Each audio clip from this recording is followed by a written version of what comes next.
함께 일어나서 하나님을 찬양하겠습니다. 박수 치면서 찬양하죠.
선포하겠습니다. 그 누가 멈추리요? 그 누가 멈추리요? 주가 함께 하시면 그 누가 대적하리? 주 함께 하시면 그 누가 멈추리요? 주가 함께 하시면 그 누가 대적하리? 주 함께 하시면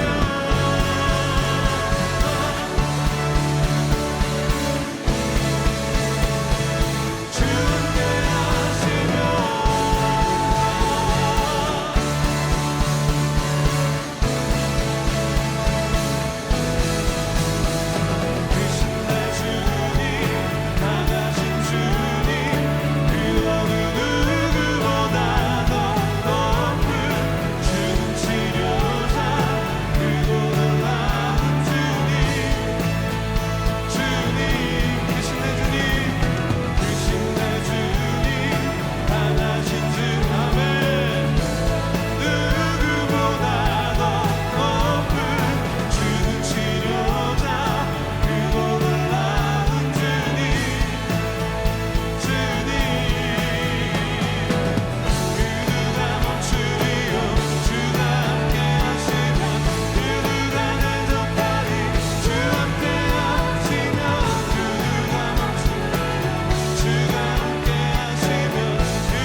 세상은 흔들리고 사람들은 변하여도 나는 주를 섬기리.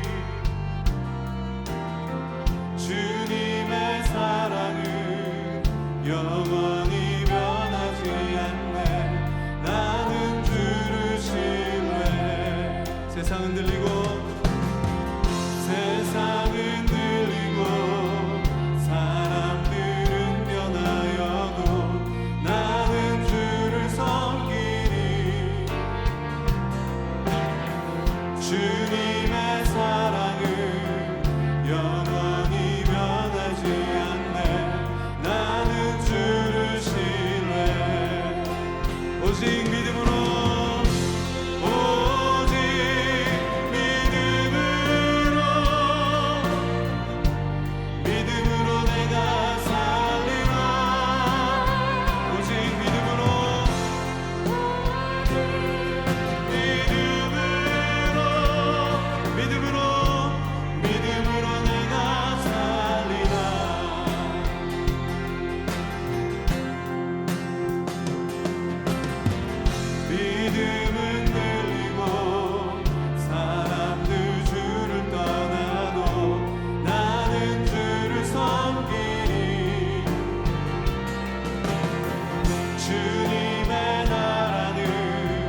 영원히 죄하지. 아멘. 나는 주를 신뢰해. 오직 믿음으로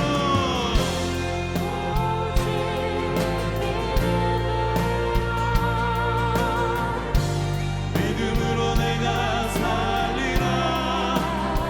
오직 믿음으로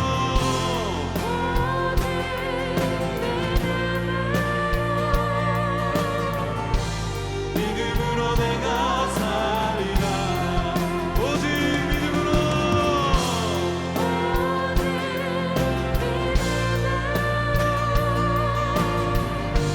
믿음으로 내가 살리라. 오직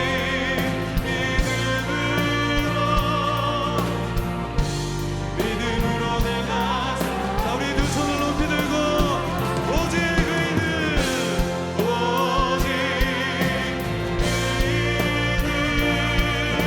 믿음으로 말미암아 살리라.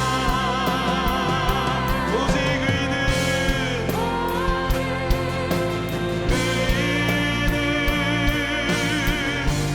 믿음으로 말미암아 살리라. 오직 믿음으로 말미암아 오직 믿음으로 말미암아 살리라. 오직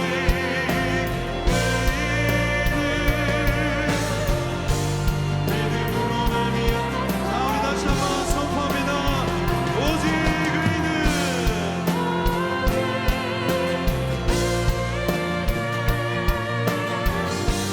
믿음으로 말미암아 살리라.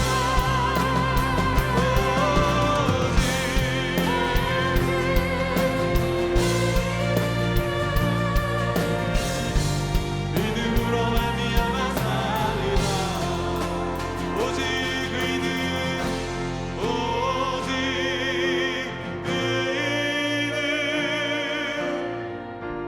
믿음으로 말미암아 살리라.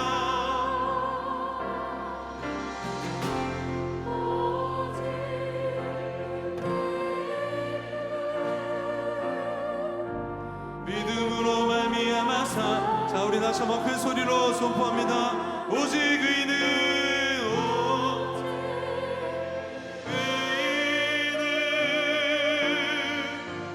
믿음으로 말미암아 살리라. 오직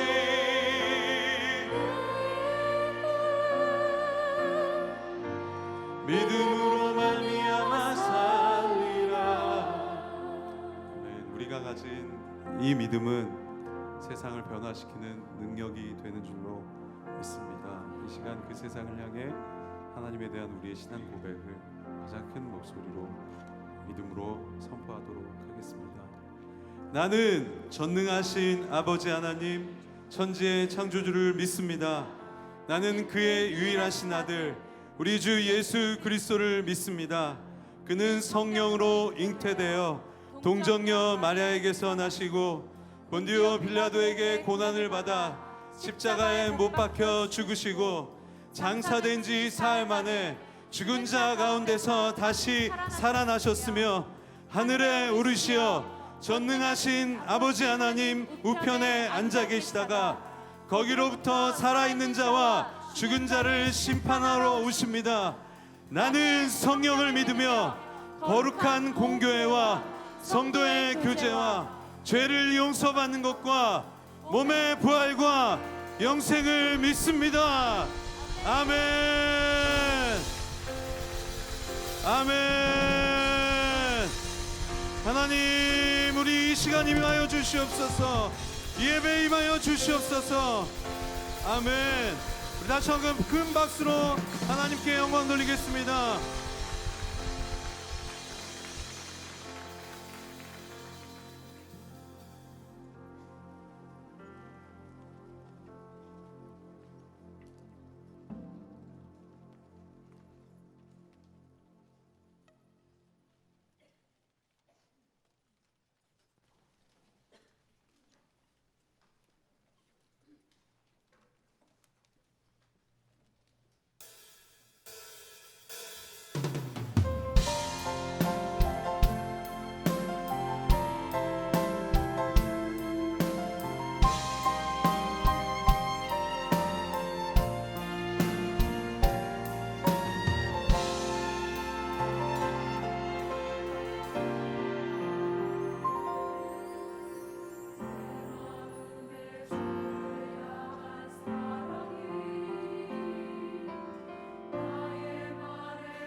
사실 남편 저희가 만남 자체는 교회에서 이제 11년 전에 교회에서 만나게 됐는데요.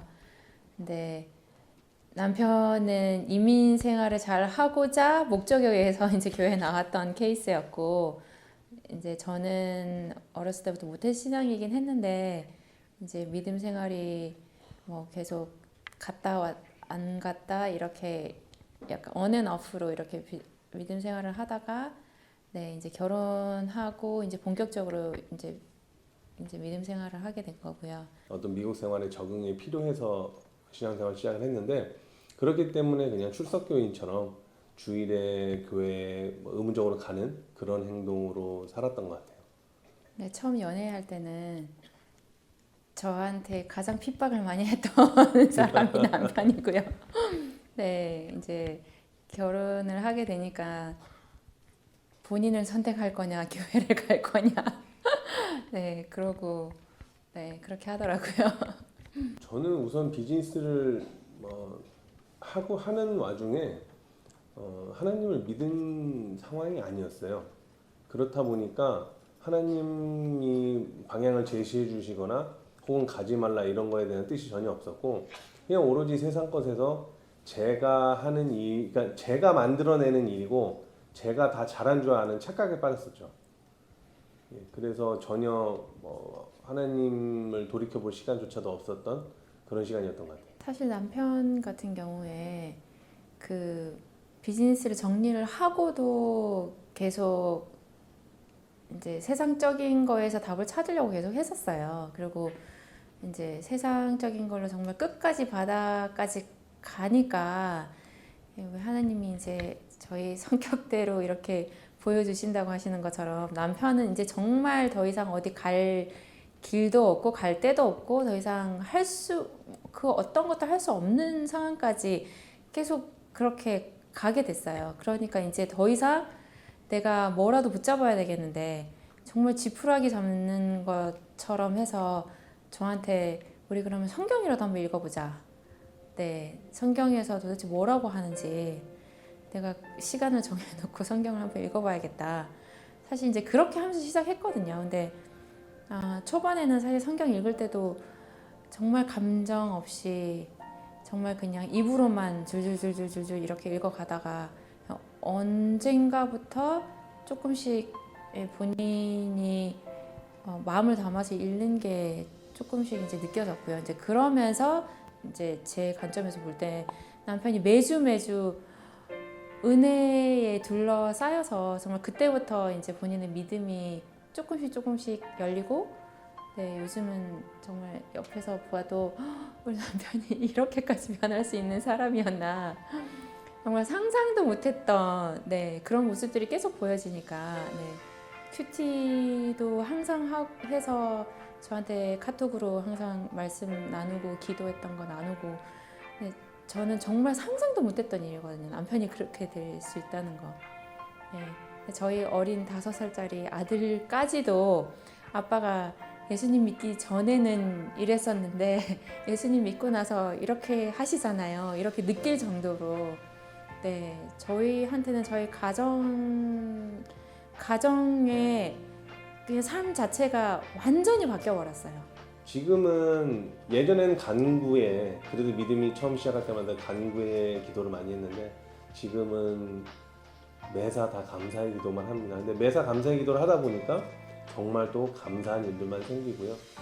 그래서 그게 감사할 일이지 않나 그렇게 생각해요. 상황은 뭐 예전하고 지금하고 그렇게 많이 차이는 없어도 마음이 너무 평안한 거예요. 그냥 즐겁고 네, 행복하고 네, 그러다 보니까 그냥 주위 일들도 너무 잘 되고 네, 그래서 사실 저희가 방향이 하나님한테로 향해 있다는 자체가 너무 감사한 것 같아요. 우리 하나님께 큰 감사의 박수 올리겠습니다.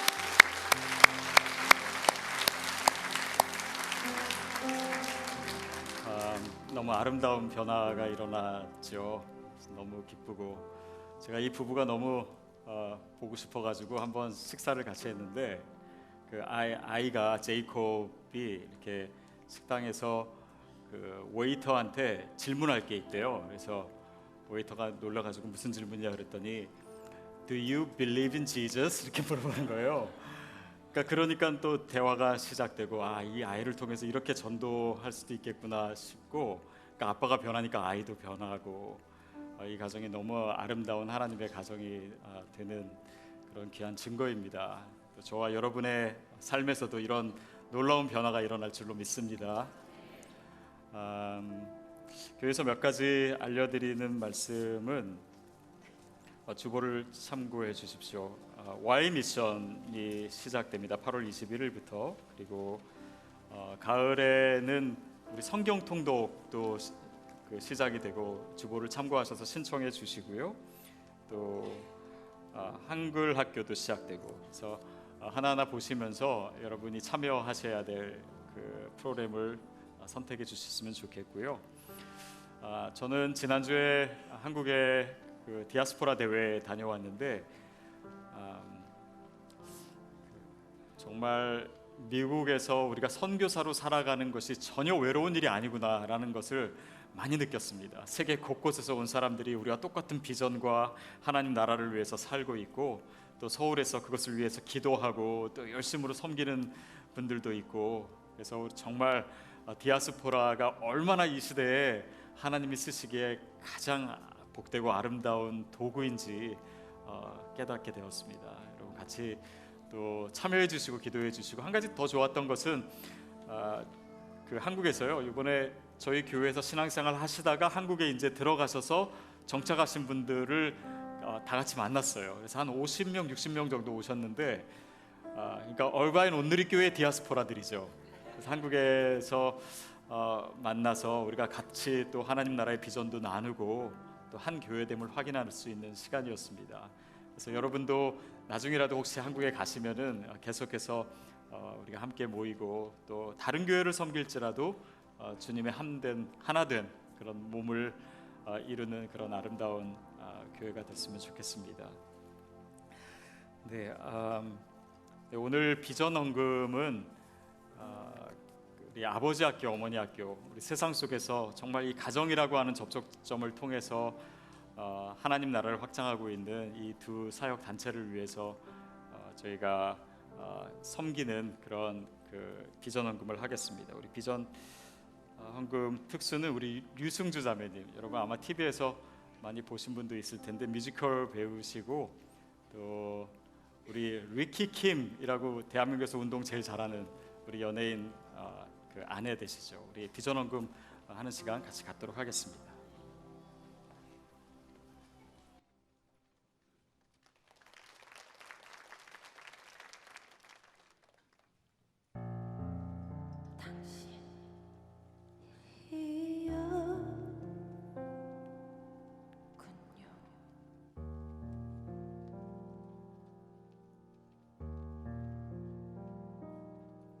찢어진 내 몸 위에 눈물 흘린 사람이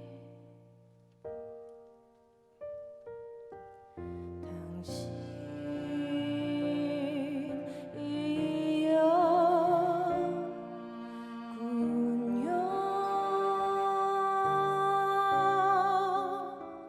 피 흘리는 나의 상처 닦아준 사람이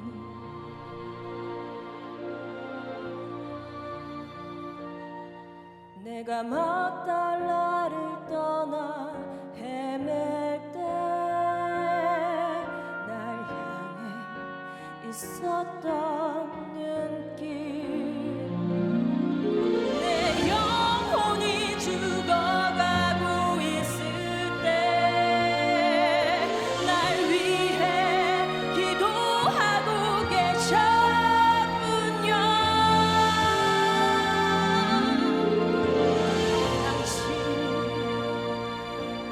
당신이여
이 가정이 이제 미국으로 와서 저희 교회에 이제 정착하고 또 교회에 함께 섬길 수 있게 됐습니다. 저희 교회 요즘 하나님께서 정말 좋은 성도님들을 많이 보내주세요. 하나님께서 귀한 일들을 예비하고 계시다라는 느낌을 갖습니다. 자, 우리 교제하는 시간 가져야죠. 우리 서로 너무 귀한 형제 자매님들이 옆에 계시는데 우리 서로 축복하고 교제하는 시간 다 같이 일어서서 갖도록 하겠습니다.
네, 감사합니다. 너무 교제 이제 잘하시고 막 돌아다니시는 분도 계시고 너무 좋습니다. 우리 다 같이 일어서서 하나님의 말씀 같이 읽도록 하겠습니다. 창세기 26장 13절부터 22절까지입니다. 창세기 26장 13절부터 22절까지 우리 한 목소리로 함께 읽겠습니다. 시작. 이삭은 부자가 됐습니다. 그리고 점점 더 부유해져서 마침내 아주 큰 부자가 됐습니다. 그가 양떼와 가축과 종들을 많이 거느리게 되자 블레셋 사람들이 그를 시기했습니다. 블레셋 사람들은 그의 아버지 아브라함 때 아브라함의 종들이 팠던 모든 우물들을 막고 흙으로 메워버렸습니다. 아비멜렉이 이삭에게 말했습니다. 우리를 떠나가라. 내가 너무 가증해져서 우리가 감당할 수가 없다. 이삭이 그곳을 떠나 그랄 골짜기에 진을 치고 거기서 살았습니다. 이삭은 자기 아버지 아브라함 때 팠다가 아브라함이 죽고 난 후 블레셋 사람들이 막아버린 우물들을 다시 파고 자기 아버지가 지은 이름들을 다시 붙였습니다. 이삭의 종들이 골짜기를 파다가 신선한 물이 나오는 샘을 발견했습니다. 그런데 그랄의 양치기들이 이삭의 양치기들과 싸우면서 말했습니다. 이 물은 우리 것이다. 이 때문에 이삭은 그 우물을 에색이라고 불렀습니다. 그들이 이삭과 싸웠기 때문입니다. 이삭의 종들이 다른 우물을 팠는데 그랄의 양치기들과 다시 그 우물 때문에 싸웠습니다. 그래서 이삭은 그 우물을 신나라고 불렀습니다. 이삭이 그곳에서 옮겨 또 다른 우물을 팠습니다. 이번에는 아무도 싸움을 걸어오지 않았습니다. 그래서 이삭이 이제 여호와께서 우리 자리를 넓게 하셨으니 우리가 이 땅에서 번성할 것이다 하며 그 우물의 이름을 르호봇이라고 했습니다. 아멘. 네, 자리에 앉겠습니다.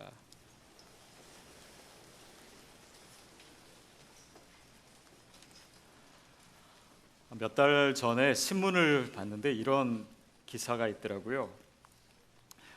갱년기를 겪고 있는 40대, 50대 중년 여성들 중 상당수가 남편 때문에 힘든 삶을 살고 있다. 공감이 되시나요?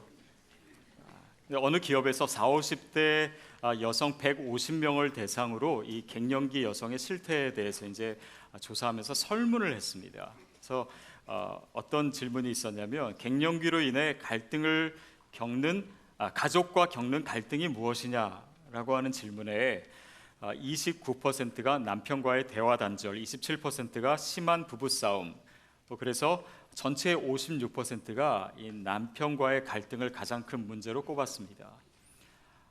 반면에 자녀와의 불안은 9% 정도. 그리고 갱년기 극복을 위해서 남편에게 바라는 것이 뭐냐? 43%가 따뜻한 말 등 평상시 배려가 필요하다. 또 19%는 여행 등 함께하는 시간이 있으면 좋겠다. 남편에게 필요한 거죠. 또 세 번째 그 17%는 건강식품 등 몸에 좋은 음식 선물이 필요하다. 그리고 15%의 여성은 이렇게 대답했습니다. 그냥 조용히 있었으면 한다. 그냥 귀찮게 하지 말고 남편들 우리 조용히 있어야 될 것 같아요. 근데 이 의미가 뭘까를 잠깐 생각해 봤습니다. 그것은 뭔가 이렇게 남편이 잘 해주거나 뭔가를 해주고 사주고 뭔가를 하는 것도 좋지만 그냥 마음 편하게 해달라고, 그리고 나를 그냥 힘들게 하고 귀찮게 하고 나에게 요구하고 이런 것보다는 그냥 나를 나 자신으로 봐달라라고 하는 그런 요청 같았습니다. 그러면서 단지 가족과의 관계, 배우자의 관계에서도 그렇지만 우리 이웃과의 관계, 또 나아가서는 믿지 않는 사람과의 관계, 세상에서 우리가 대하는 많은 사람들과의 관계 속에서도 이런 것들이 요구되는 것이 아닌가 싶었습니다. 그러면서 우리의 행동 이전에 우리의 태도를 돌아봐야 된다라고 하는 의미도 생각하게 됩니다. 오늘 본문은 이삭이 부자가 돼서 굉장히 풍요롭게 되고, 또 그로 인해서 이제 그랄 지역에서 뭔가 영향력도 더 생기고, 그러니까 거기 있는 블레셋 사람들이 이삭을 시기하기 시작하는 거예요. 그러면서 이삭이 팠던 우물도 막 흙을 메워가지고 막아버리고 귀찮게 하고 힘들게 하고, 그러는 가운데 결국 그랄 왕 아비멜렉이 와서 네가 너무 강해져서 우리가 감당할 수가 없다, 여기를 떠나라라고 합니다. 이렇게 뭐 매너 있게 얘기는 했지만 사실은 추방당한 것이죠. 그래서 이삭은 삶의 터전을 잃고 이제 그랄 골짜기로 가게 돼요. 거기서도 이제 우물을 파게 되는데, 그 우물 가지고도 이제 그랄 사람들이랑 시비가 붙게 되는 내용이 뒷부분에 나와 있습니다. 우리 20절, 21절 말씀 같이 한번 읽겠습니다. 시작. 그런데 그랄의 양치기들이 이삭의 양치기들과 싸우면서 말했습니다. 이 물은 우리 것이다. 이 때문에 이삭은 그 우물을 에색이라고 불렀습니다. 그들이 이삭과 싸웠기 때문입니다. 이삭의 종들이 다른 우물을 팠는데 그랄의 양치기들과 다시 그 우물 때문에 싸웠습니다. 그래서 이삭은 그 우물을 신나라고 불렀습니다. 그 우물 때문에 계속 이삭의 양치기들과 또 그랄 땅에 사는 블레셋 사람들과 충돌이 있는 거예요. 다투게 됩니다. 그래서 처음에 그 다퉜던 그 우물을 뭐라고 이름 지었냐면 에색이다. 에색은 다툼이란 뜻입니다. 또 두 번째 그렇게 갈등이 생겼던 우물의 이름을 뭐라고 지었냐면 신나라고, 그것은 원수, 대적 뭐 이런 의미예요. 굉장히 이제 호전적이고 이 갈등을 나타내는 그런 이름들이죠. 자, 그러는 가운데 이제 그 이삭과 이제 그 그랄 자손들이 이제 우물을 가지고 계속해서 문제가 일어났는데, 우리는 생각할 때 아니 그냥 우물이 뭐 그렇게 중요하길래 이렇게 싸우나. 근데 그 당시에 또 그 지역의 상황을 보면 이것은 굉장히 중요한 문제였습니다. 이스라엘은요 건기가 있고 우기가 있어요. 근데 건기에는 6개월 정도 전혀 비가 내리지 않습니다. 우기라고 해도 우기가 시작되는 10월에 잠깐 비 오고, 또 마무리되는 그 다음에 4월에 비 조금 더 오고, 뭐 그게 다예요. 그리고 특별히 이 그랄 지역은 사막 지역이기 때문에 1년에 연 평균 강수량이 200mm 이하인 굉장히 건조한 곳입니다. 게다가요 우물을 판다고 해도요 우물이 보통 100m 내지 200m를 파고 들어가야 돼요. 지난번에도 말씀드렸는데 여러분 전혀 안 놀라시는데 여러분 좀 반응이 필요하지 않을까 싶어요. 100m나 200m를 파야 물이 나와요. 너무 오바는 하지 마세요. 이렇게.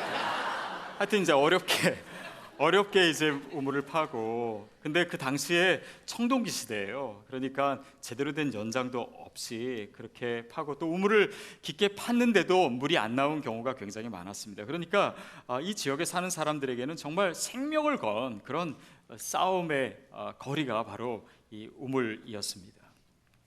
그래서 계속 다툼이 일어나자 이삭은 또 다른 곳으로 가서 우물을 파게 되는데, 그때는 다툼이 없게 돼요. 그것이 22절 말씀인데 같이 한번 다시 읽겠습니다. 시작. 이삭이 그곳에서 옮겨 또 다른 우물을 팠습니다. 이번에는 아무도 싸움을 걸어오지 않았습니다. 이삭이 이제 여호와께서 우리 자리를 넓게 하셨으니 우리가 이 땅에서 번성할 것이다 하며 그 우물의 이름을 르호봇이라고 했습니다. 더 이상은 갈등, 싸움, 다툼이 없게 되고 그래서 그곳 이름을 르호봇이라고 이름 지었다, 이런 이야기입니다. 어떻게 보면 매우 단순한 얘기입니다. 이삭이 부자가 됐고 그래서 사람들이 시기했고 추방당했고 우물을 팠는데 또 그것 때문에 갈등이 생겼고 뭐 그런 이야기들인데, 이렇게 시기받고 쫓겨나고 또 방황하고 이런 모습이요, 그 이후로 일어날 이스라엘 백성들이 역사 속에서 보여줬던 그런 모습과 너무 비슷한 거예요. 어쩌면 그것을 함축적으로 보여주고 또 암시하는 그런 이야기겠구나라는 생각이 들었습니다.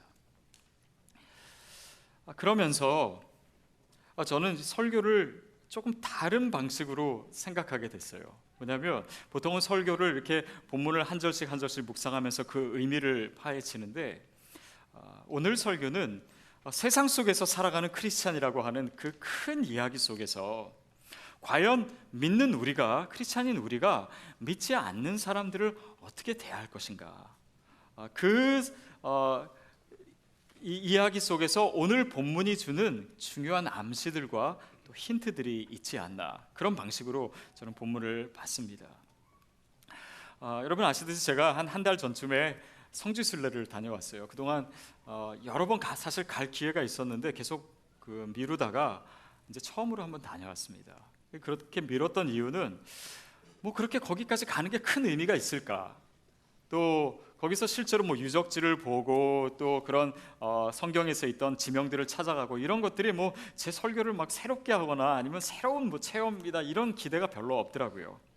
근데 실제로 가서 물론 뭐 실제로 보고 방문하고 이런 것도 의미가 있었지만 저에게 있어서 제일 많이 남는 것은 그 성지순례를 통해서 제가 유대인들과 이스라엘을 예전보다 훨씬 더 가슴에 품게 됐어요.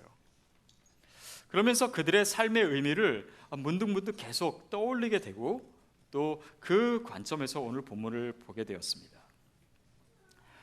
여러분 아시듯이 이 유대인들은 바벨론 포로기에 디아스포라가 시작됐고, 특별히 이제 주후 70년 예루살렘 성이 파괴됐을 때 이제 곳곳에 흩어져서 디아스포라로 살게 됩니다. 그들은 좀 탁월한 어떤 지식과 또 이렇게 장사하는 기술, 그런 것들이 있어서 이제 그 흩어진 곳에서 나름대로 이제 삶의 기반을 잡고 살아가게 되는데, 경우에 따라서 또 나라에 따라서는 굉장히 인정도 받고 또 영향력을 발휘하기도 하고, 또 어떤 데서 또 어떤 시기에는 시기를 받고 미움을 받고 추방을 당하고 굉장히 큰 어려움을 당하는 그런 삶을 계속해서 그 역사 속에서 살아가게 되지요. 그러는 가운데 특별히 이제 유럽 지역에서는 이 유대인들을 향한 그런 미움과 시기와 적대감이 점점 더 커지게 됩니다. 그리고 여러 가지 그것을 위한 계기들이 있었어요. 예를 들면 12세기에 그 유대인들에 대해서 있었던 그런 악성 루머 가운데 뭐가 있었냐면, 유대인들이 기독교인 남자 아이를 잡아서 죽여가지고 유월절을 지낼 때 그 무교병을 그 피에 찍어 먹는다라고 하는 소문이 돈 거예요. 말도 안 되는 얘기지만은 사실은 이것 때문에 많은 유대인들이 죽임을 당했습니다. 그리고 십자군 전쟁 시대를 보면 십자군들이 이제 예루살렘과 성지를 탈환하기 위해서 이제 행진하다가 보급품이 굉장히 부족했어요. 그러니까 그 행진하는 과정 중에 잘 살고 있는 유대인 마을을 약탈하고 또 강간을 하고 이런 일들이 굉장히 많았습니다. 그리고 거기에 대한 수익이 좋으니까는 2차, 3차 십자군 원정 때는 아예 그 십자군 원정의 그 본질보다도 유대인들을 공격하고 빼앗는 것, 이것이 훨씬 더 많아지고 노골적이 됐어요. 또한 14세기 들어서 유럽 인구의 3분의 1을 사망하게 한 그 흑사병, 그 흑사병이 이렇게 유럽을 창궐할 때 어떤 소문이 돌았냐면, 유대인들이 우물에 병균을 퍼뜨린 것이다. 그러니까 그런 이 악성 루머를 통해서 또 수많은 유대인들이 화형을 당했습니다. 그런 반유대주의적인 적대감, 결국은 2차 대전 때 이 나치가 히틀러가 600만 명의 유대인을 학살하는 그런 일들을 저지르고, 그것이 유대인들의 역사예요. 시기받고 미움받고 쫓겨나고 추방당하고 죽임당하고. 그런데 그 뒤에는요, 사실 이 시기와 또 유럽 사람들, 특별히 기독교인들이 가진 탐욕이 있었습니다.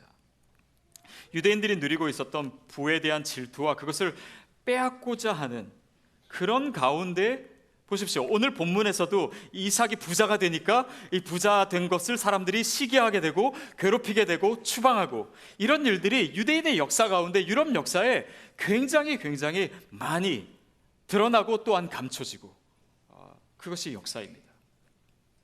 유대인들은요, 이방인이기 때문에 토지를 소유하거나 노예를 가질 수 없었습니다. 그러니까 이런 노동하는 그런 농업이나 이런 일들을 할 수가 없었어요. 그러니까 자연히 상업이나 금융업을 하게 되고, 또 돈을 빌려주는 그런 대금업, 이런 것들을 했어요.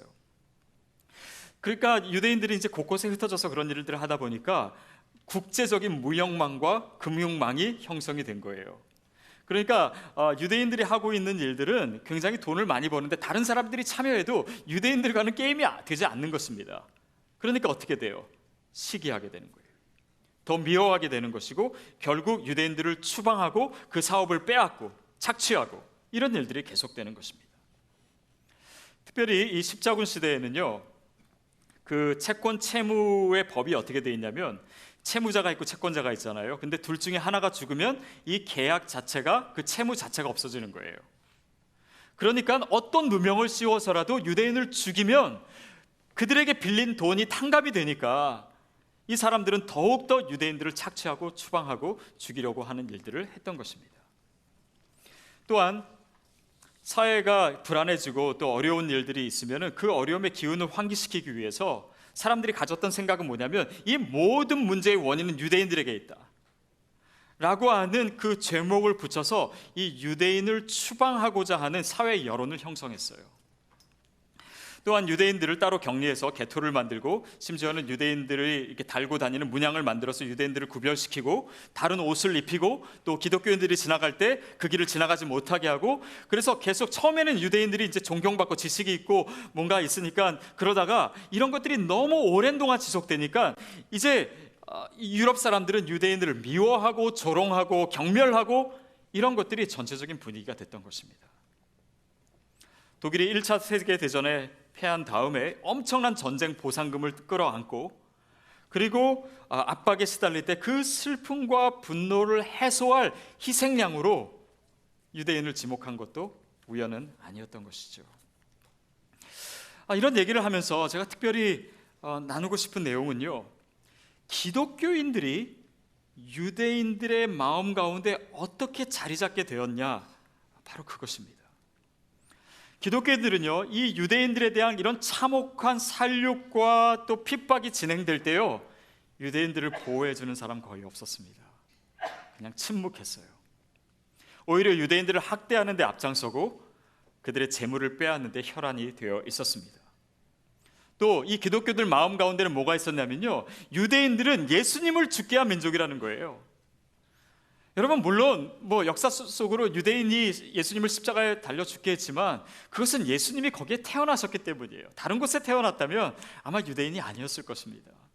그런데 그것도 벌써 몇백 년, 몇천 년이 지난 지금의 유대인들을 그렇게 정죄하고 있다는 것은, 그것은 억지 신학이고 제대로 된 성경적인 마음도 아니지요. 어쨌든 그렇게 미워했어요. 그러니까 유대인들도 기독교인을 싫어하는 것이에요.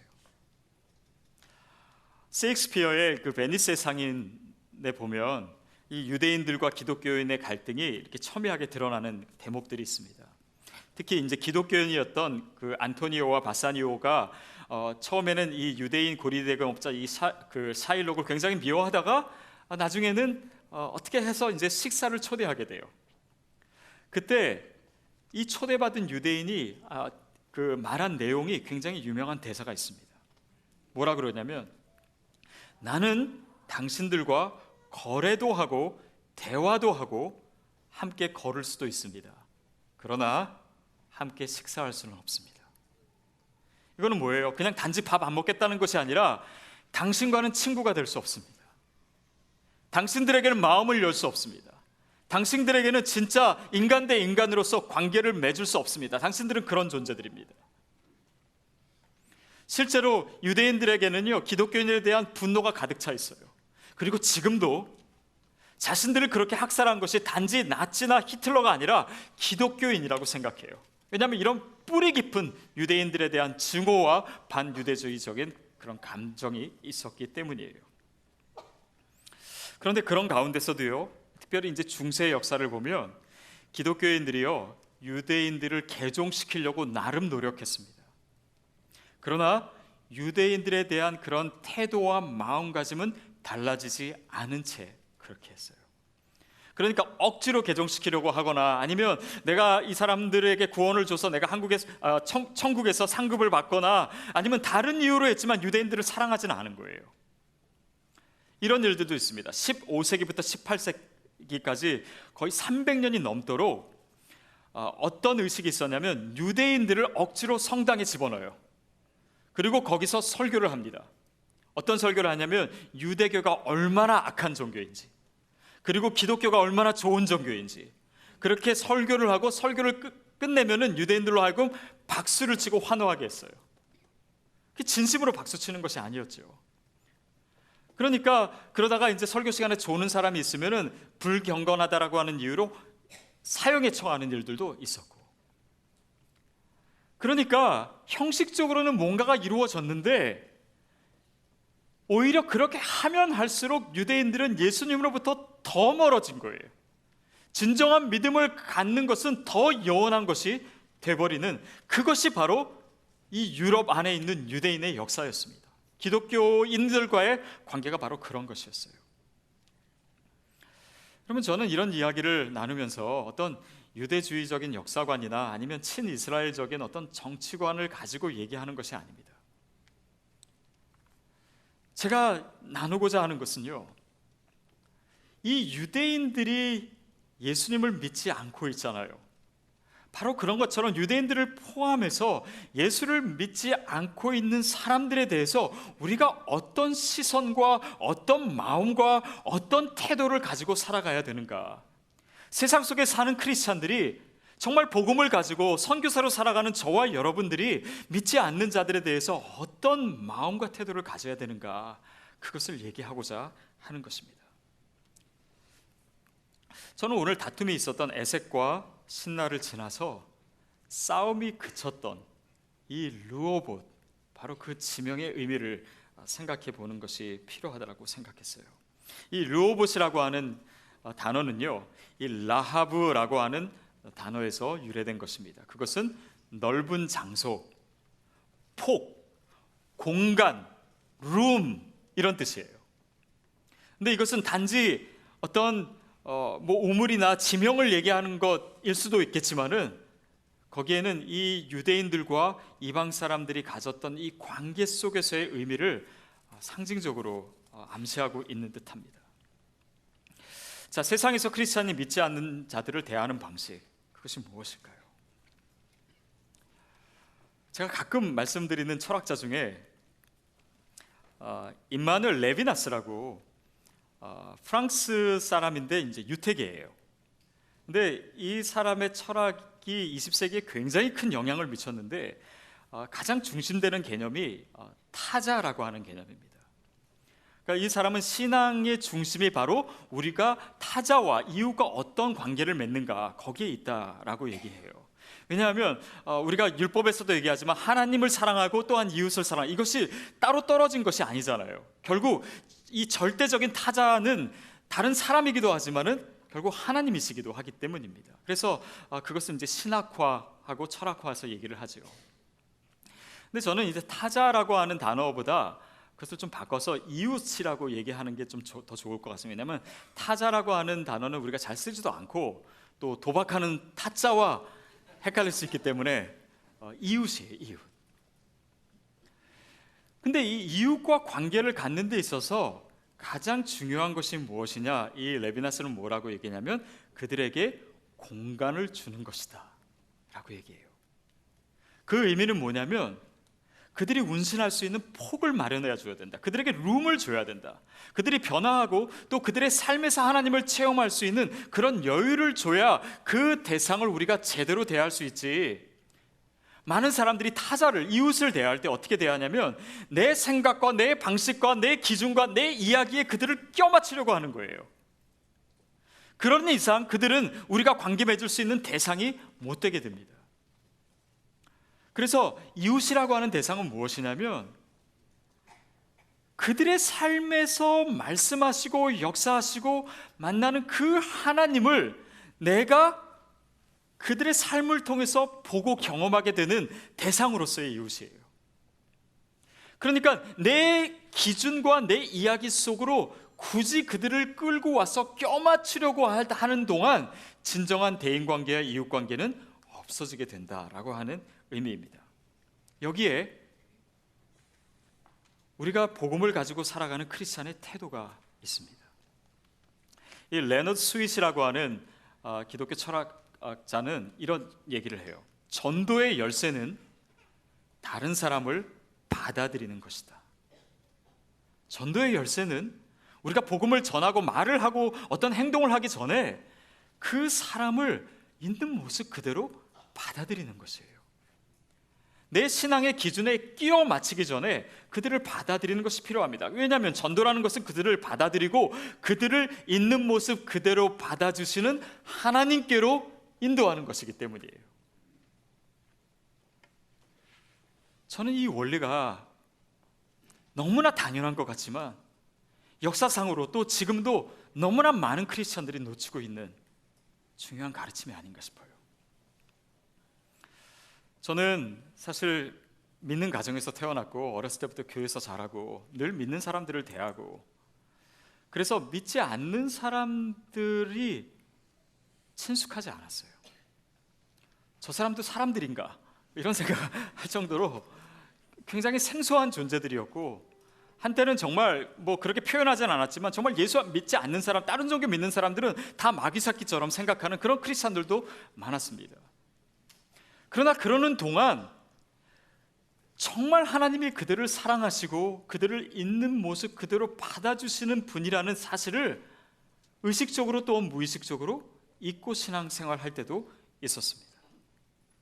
저는 이 원리가요 단지 주변의 이웃이나 또 타 종교인들뿐만 아니라 요즘 그렇게 크게 이슈가 되고 있는 동성 연애자들에게도 적용이 된다고 생각이 돼요.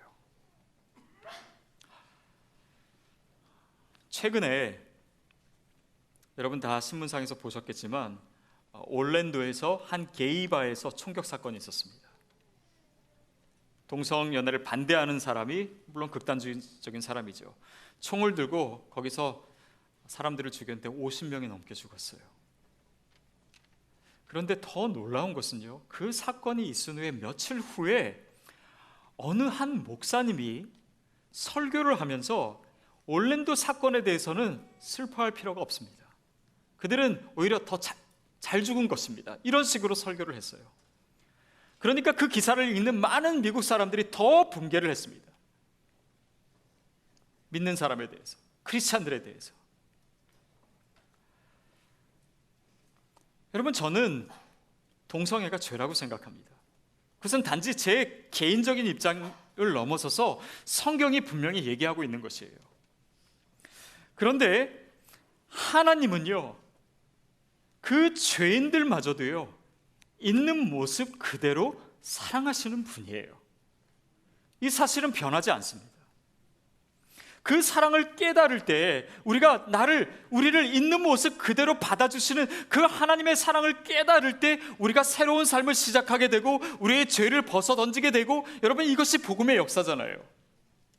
여러분, 우리가요 이 동성애에 대해서 반대한다라고 해서 그들이 그 죄에서 빠져나오는 것이 아닙니다. 그들은요 자신의 모습을 사랑하시는 주님을 만날 때 비로소 그 죄를 떠나게 돼요. 동성연애나 동성결혼 자체보다도요, 저는 그것에 반대하는 기독교인들의 모습을 봤을 때 더 놀라게 될 때가 많습니다. 폭언을 사용하고 정말 말도 안 되는 그런 전혀 사람들이 공감할 수 없는 표현과 그런 말과 행동으로 동성애를 반대할 때 저는 오히려 더 가슴이 철렁해요. 사진 같은 거 보면은 저런 표현을 보고 동성애가 내가 잘못했구나, 내가 돌이켜야지, 예수 믿어야지, 이런 마음이 들까요? 하나님이 정말 그들을 저주하신다라고 하는 그런 표현을 가지고 동성애자들이 죄를 떠날까요? 그러지 않는 것 같아요. 오히려 그렇게 반대하는 사람이 많아지면 많아질수록 동성애에 대한 사회적 공감대는 더 넓어집니다. 기독교인들에 대한 반대는 더 커져요. 여러분, 믿지 않는 사람, 특별히 미국의 교회를 떠난 사람들 중에 그들이 교회로 돌아오지 않는 첫 번째 이유가 바로 기독교인들이 동성애에 반대하기 때문이에요. 단지 반대하기 때문이 아닙니다. 이런 식으로 반대하기 때문이에요. 그들 마음에 정의와 긍휼도 없고 사랑도 없고 성경을 왜곡하고 하나님의 사랑을 전혀 다른 형식으로 표현하는 그런 것들을 보고 나는 교회 가지 않겠다라고 마음먹는 거예요. 유럽의 역사, 기독교의 역사, 유대인의 역사도 마찬가지입니다. 많은 사람들이 이 인류사의 역사를 보면서 기독교인들 때문에 전쟁하고 기독교인들 때문에 싸움하고 기독교인들 때문에 사람들이 죽임을 당했다라고 얘기해요. 그러나 그것을 정말 보면 그런 근본주의적인 생각을 가졌던 사람들, 사랑이 없이 행했던 사람들, 정말 이 복음이 얘기하는 그런 마음과 그런 시선과 그런 태도가 아닌 왜곡된 모습을 가졌던 크리스찬들 때문에 이 인류의 역사가 그렇게 기독교를 오해하게 만들었어요. 그리고 그 이야기는 지금도 계속되고 있습니다. 그들에게 공간을 주지 않는 거예요. 여러분, 우리가 죄를 인정하거나 불신을 인정하고자 하는 것이 아닙니다. 하지만 서로 뜯어 고치려기보다 그들에게 공간을 주고 그들이 있는 모습을 받아주고 그럴 때 그들에게 주님을 만날 수 있는 루어복과 같은 장이 마련되는 것이에요. 물론 복음을 전하는 것도 중요합니다. 거기에는 성령의 역사가 있고 이 모든 것을 초월한 하나님의 능력이 있어요. 그럼에도 불구하고 우리가 복음을 전할 때 어떤 태도와 마음을 가져야 되는지는 너무나 중요한 문제로 남습니다. 어쩌면 우리의 잘못된 태도가 지금도 나의 가족이, 우리 주변 사람들이, 우리 주변에 있는 예수 믿지 않는 사람들이 주님께로 돌아오지 않는 결정적인 이유일 수도 있어요. 필립 얀시의 책 중에 이런 내용이 나옵니다. 그 예화인데 실제로 미국에 있었던 일이죠. 이 노만 맥코비라고 하는 여인은 마약하고 또 난잡한 성관계를 갖고 그러다가 3명의 남자들에게 강간을 당해서 임신을 합니다. 그러니까 그렇게 해서 이제 갖게 된 아이를 과연 낳아야 되냐 안 낳아야 되냐, 이게 법정에서 이슈가 되고 미국 전체가 이 논쟁에 휩싸인 적이 있어요. 당시만 해도 산모의 목숨이 위험하기 전까지는 낙태를 결코 해서는 안 된다, 이것이 법안이었기 때문에 나올 수가 없었는데 이 여인은 이 상황이 너무 딱하기 때문에 사람들이 많이 이 여인에 공감하게 됐고 이 여인도 낙태를 해야 된다라고 하는 그 주장을 펼쳤고 결국은 이 여인의 이름을 따서 법안이 바뀔 정도로 해서 첫 번째 낙태가 공식적으로 허용되는 그런 사람이 됩니다. 그런데 놀라운 것은요, 그로부터 2년 뒤에 이 여인이요 반대로 낙태를 반대하는 운동에 참여하게 돼요. 무슨 일이 일어났던 것일까요? 그 중간에 이 여인이 한 사람으로 인해서 예수님을 알게 되고 교회에 나가기 시작합니다. 그 한 사람이 누구냐면 공교롭게도 낙태를 반대하는 입장에서는 단체의 소장이에요. 어떻게 이 사람을 만나서 이 여인이 변하게 됐을까요? 이 사람이 우연히 만나게 돼서 먼저 그 여인에게 자신이 그동안 이 여인을 비난했던 모든 것들에 대해서 사과를 했습니다. 그 모습에 이 여인이 큰 감동을 받아요. 그러면서 이 기독교인들의 삶과 그들의 믿음에 대해서 관심을 갖게 되고, 그리고 결국은 이 남자가 참여하고 있는 이 낙태 반대 운동에 참여하고자 했을 때 또 이 진영에 있는 사람들은 이 여인이 과거에 자신들을 그렇게 비난하고 공격했던 그런 것들이 있기 때문에 그것을 반대해요.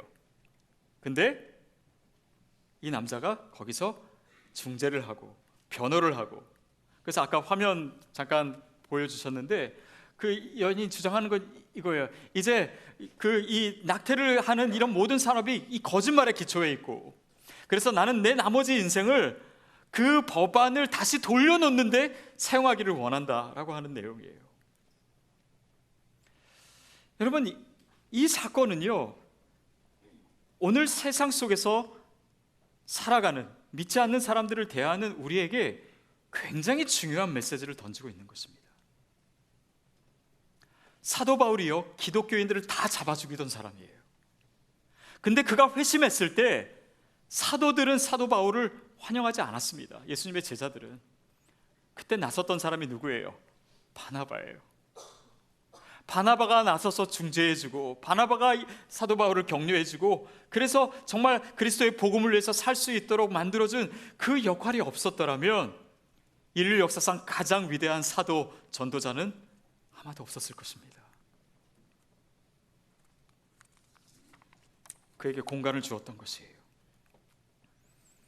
여러분, 우리가 복음을 전하는 것 꼭 해야 되는 일이고 중요합니다. 그러나 무조건 기독교인이 되기만을 강요하기 전에요, 그 대상을 그 존재 그대로 받아들일 수 있는 공간이 필요해요. 그들에게 몸을 움직이고 변화될 수 있는 공간을 주어야 됩니다. 그렇지 않으면 이 유럽의 역사 속에서 나타난 것처럼 사단이 크리스천을 우리도 모르게 폭도로 만들어버려요. 신앙의 명분 안에 행해졌던 것들을 다 왜곡시키게 만듭니다. 결국은 복음을 위해서 했던 그 모든 행위마저도 복음으로부터, 예수님으로부터 멀어지게 만드는 것이 바로 사단이 이제껏 해왔던 일들이에요. 여러분, 물론 우리가 복음을 전하는 것도 필요하고 사람들을 위해서 무엇을 하는 것도 중요합니다. 아우리치를 하는 것도 필요하고 스마일 프로젝트 하는 것도 중요해요. 그러나 그것 이전에 그들을 어떤 시선으로 보는가, 어떤 마음으로 그들을 품는가, 어떤 태도로 그들에게 다가가는가, 그것 또한 중요합니다. 저는 오늘 설교를 준비하면서 제가 본문의 의미를 너무 확대한 것이 아닌가 그런 생각이 들었습니다. 어떻게 이 짧은 이삭의 이야기 속에 유대인의 역사를 다 담을 수 있고 또 세상 속의 크리스찬의 얘기를 이 본문을 통해서 할 수 있을까요? 그렇지만 제 마음속에 남는 것은 이것이에요. 이삭이 그렇게 시기를 받고 쫓겨나고 추방당하는 그 모습이 만약에 역사 속의 유대인의 모습들을 암시하는 것이 분명하다면 우리는 이 본문을 통해서 예수를 믿지 않는 유대인들을 포함한 믿지 않는 세상 사람들을 대하는 뭔가 중요한 힌트를 얻을 수 있지 않을까. 그것이 이 르호봇이라고 하는 단어를 계속 묵상하게 했고 또 이런 의미에 도달하게 했습니다. 유대인들에 대한 기독교인의 태도를 다시 언급하면 사실 모든 유럽의 나라들이 유대인들을 그렇게 학대하거나 죽인 것은 아니에요. 히틀러가 한창 유대인들을 학살하고 또 그 광기가 극에 달했을 때 북유럽의 몇몇 나라들은요 유대인들을 보호했습니다.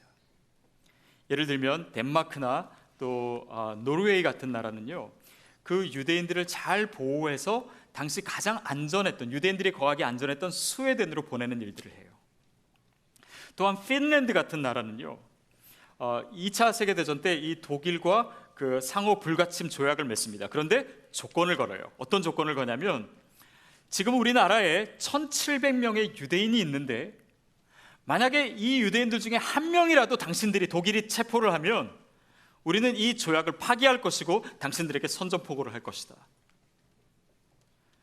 그러니까 한 영혼을 구하기 위해서 자신의 나라를 담보로 하는 그런 성경적인 것들을 유대인에게 적용하고 있는 모습을 보여준 거예요. 그 당시에 많은 유대인들이 일구동성으로 이렇게 얘기했습니다.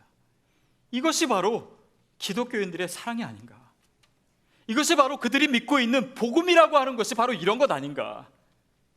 그들이 마음이 열게 되고 또 이스라엘이 건국됐을 때 공식적으로 그 나라들에게 감사를 표현했어요. 여러분, 저는 이런 크리스찬의 모습이 있는 한 이 시대에 분명히 소망이 있다고 믿습니다. 복음은 확장될 것이고 하나님의 나라는 넓어질 거예요. 그 지경이 넓어질 것입니다. 이 땅이 르호봇과 같은 땅이 될 거예요. 더 이상의 싸움은 그칠 것입니다. 더 이상의 우리의 신앙에 대한 복음에 대한 왜곡도 사라질 것이에요. 오늘 크리스찬에게, 세상을 살아가는 저와 여러분에게 사실은 너무나 중요한 태도입니다. 복음을 전하고 선교사로 살고 스마일 프로젝트를 하고, 그러나 여러분, 믿지 않는 사람들을 향한 이 하나님의 시선을 꼭 가지십시오. 그 마음을 함께 품으십시오. 그래야 하나님의 나라는 정해질 수 있고 싸움은 그칠 수 있고 하나님의 나라와 지경은 넓어질 수 있습니다. 같이 기도하겠습니다. 여러분, 이 시간 그 자리에서 다 같이 일어서서 기도하겠습니다.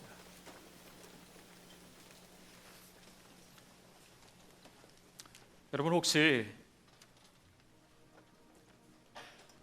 내 옆에 있는 사람에게 내가 공간을 주지 못했기 때문에 누군가의 믿음을 방해하는 일은 없었습니까? 혹시 내 기준과 내 방식과 내 이야기 속에 다른 사람을 끼워 맞추느라 진정으로 복음과 예수 그리스도의 모습을 보여주는 삶을 살지 못했습니까? 그런 것이 있다면 오늘 이 시간 회개하는 기도를 하십시오. 꼭 그것이 우리 개인이 아니더라도 이 시대와 역사 속에서 저질렀던 이 기독교인들의 실수에 대해서 우리가 회개해야 됩니다. 마음의 태도를 바꿔야 돼요. 하나님의 마음을 다시 품을 수 있어야 됩니다. 그래야 이 시대 가운데 유대인들과 같은 예수님을 믿지 않고 아예 마음을 닫아버린 그들의 마음이 열릴 수 있어요. 다른 종교 사람도 마찬가지고 또 내 옆에 있는 이웃들도 마찬가지입니다. 우리 시간 같이 기도했으면 좋겠습니다. 하나님, 우리에게 그 마음 주시옵소서. 회개하실 것은 또 회개하시고 또 결단할 것은 결단하십시오. 우리 이 시간 함께 동성으로 기도하겠습니다. 하나님, 주님의 마음이 필요합니다. 주님, 우리 삶의 자리가 르호봇이 되기를 원합니다. 주님, 제가 공간을 주지 못했습니다. 주님, 이 시대의 기독교가 주님 앞에서 올바른 모습으로 서 있지 못했습니다. 이 시대 앞에서 왜곡된 마음 가졌었습니다. 그런 치우친 생각과 편협한 생각 때문에 더 많은 사람들이 상처를 받았습니다. 주님, 회개합니다. 주님, 용서하여 주시옵소서. 아버지 하나님, 이 시대에 진정한 하나님의 마음이 우리 가운데 드러나고 표현되기를 기도합니다. 주님, 예수 그리스도의 복음을, 하나님의 사랑을 깨달을 수 있도록 주님, 나를 사용하여 주시옵소서. 우리에게 공간을 허락하여 주시옵소서. 하나님의 나라를 넓어지게 하여 주시옵소서. 성령님, 우리에게 임하여 주시옵소서. 긍휼과 자비와 사랑의 마음이 오늘 우리 가운데, 크리스천 가운데, 이 땅의 교회들 가운데 임하게 하여 주시옵소서. 성령님, 우리를 인치시고 우리를 변화시켜 주시옵소서. 우리 계속해서 주님을 예배하겠습니다. 더 깊이 기도하십시오. 일어서서 기도하실 분은 일어서서 하시고 또 어떤 자세로도 좋습니다. 주님을 만나고 주님께 간구하십시오. 찬양하실 분은 찬양하십시오. 또 두 손을 높이 들고 찬양하셔도 좋고 앉아서 찬양하셔도 좋습니다. 가장 자유롭게, 그러나 주님을 진정으로 만날 수 있도록 이 시간 전심을 다해 주님을 예배했으면 좋겠습니다. 또한 성찬에 참여하십시오. 그리스도의 복음이, 그리스도의 십자가와 그리스도의 임재가 내 안에 들어오는 이 거룩한 예식에 참여하십시오. 그래서 주님, 내 몸을 통해서, 내 마음을 통해서 진정 예수 그리스도가 성육신되는, 표현되는 그 삶이 나와 이 교회와 이 땅의 교회들에게 회복되게 하여 주시옵소서. 우리 그 마음으로 성찬에 참여하고 주님을 예배하도록 하겠습니다.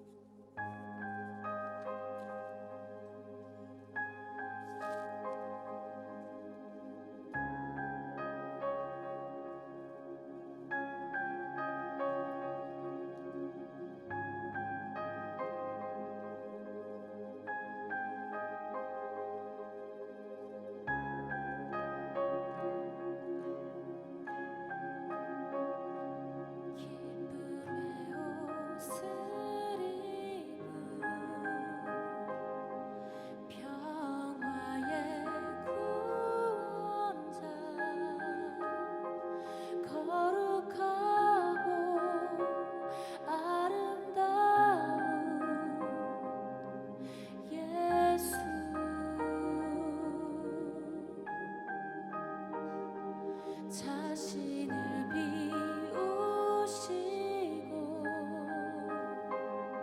십자가에 달리신 거룩하고 아름다운 예수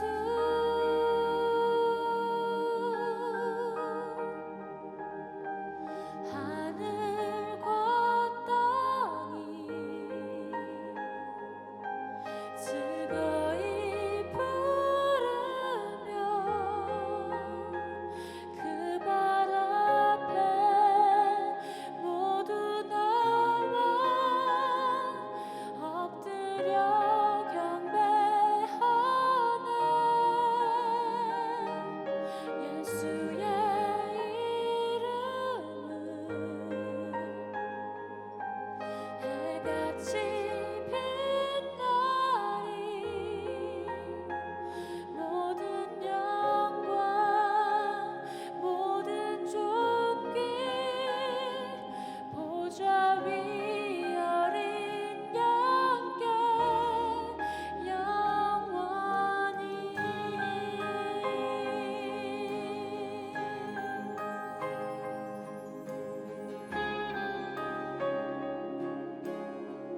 내 영혼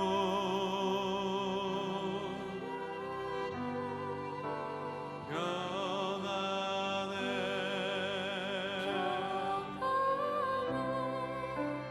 내 영혼 평안해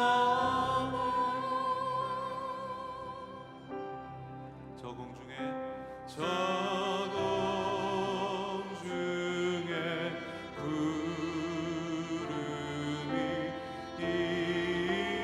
일어나면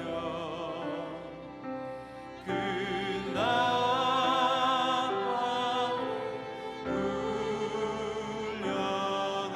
울려나네 주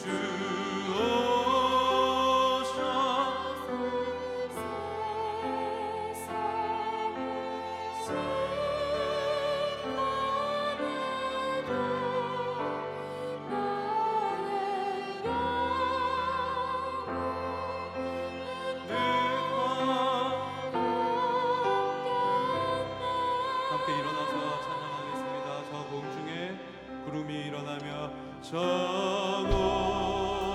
공중에 구름이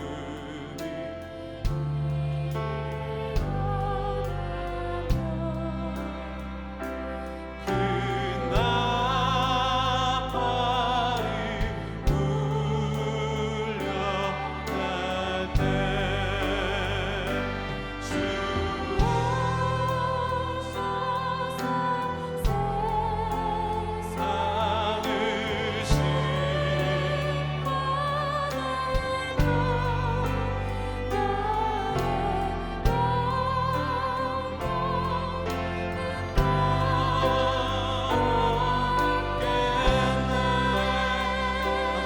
평생에 가는 길 내 평생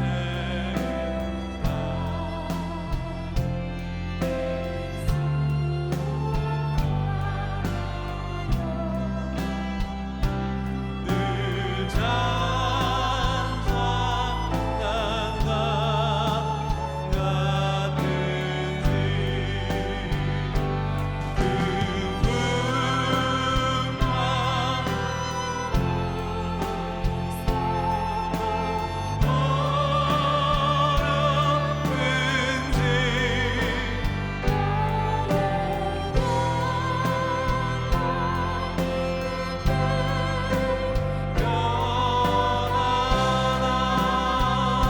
내 진주 종빛 같더라도 내 지은 내주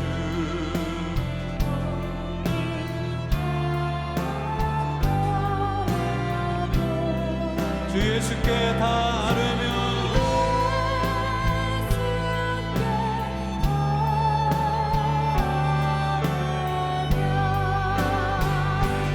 그 십자 아멘 비로소 다시 세상 있는 보다 더 좋아하겠네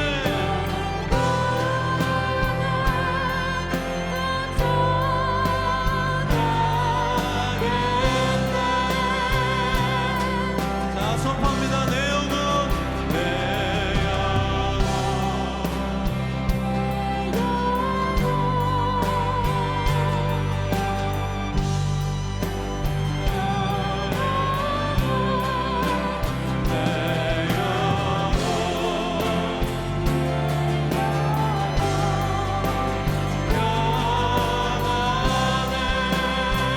자, 두 손을 높이 들고 내 영혼 내 영혼 내 영혼 평안해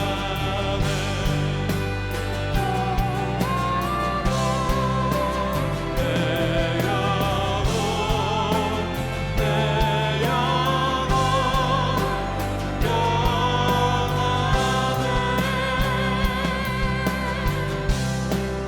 저공 중에 구름이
하나님, 내가 예수를 믿은 것이 때때로 교만이 되고 사람들을 정죄하고 그들을 하나님의 마음으로 품지 못하게 하는 것이 되었음을 주님께 고백합니다. 주님의 가장 아름답고 편한 복음의 도구가 되지 못했었습니다.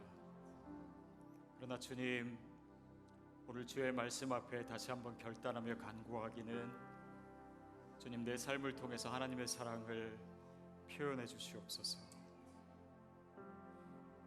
이 땅을 향한 잃은 영혼을 향한 주님의 긍휼한 마음이 내 모습 속에도 나타나게 해 주시옵소서. 사람들을 향해 돌을 들고 정죄하였던 그 돌을 이제는 내려놓고 그 영혼들을 향한 피난처 되는 삶을 살기를 원합니다. 하나님, 주님, 나를 주의 평화의 도구로 사용해 주시옵소서. 화평케 하는 이 직분 가장 복되고 아름답게 감당케 하여 주옵소서. 오늘도 우리에게 주신 그 무조건적인 은혜, 우리를 용납해 주심에 감사해서 이 시간 마음을 드리고 예물을 드리고 삶을 드립니다. 주께서 사용하시고 가장 아름답게 이 예물과 우리의 삶과 시간들을 사용하여 주시옵소서. 그래서 하나님의 나라가 더 아름답게 그 지경을 넓혀 가도록 성령님, 내 삶을 사용하여 주옵소서. 지금은 우리를 위해 이 땅에 오신 우리 주 예수 그리스도의 은혜와 우리를 있는 모습 그대로 용납하시는 하나님 아버지의 사랑하심과 성령님의 긍휼과 자비와 사랑하심이 오늘 하나님의 자녀로 우리의 삶에 또한 다른 영혼들을 위한 공간을 마련하고 그들을 주님의 마음으로 품고 섬기기를 결단하는 우리 모든 성도님들 머리 위에, 이 땅의 교회들 위에, 하나님 나라의 역사 위에 지금부터 영원까지 함께 하시기를 간절히 축원하옵나이다. 아멘.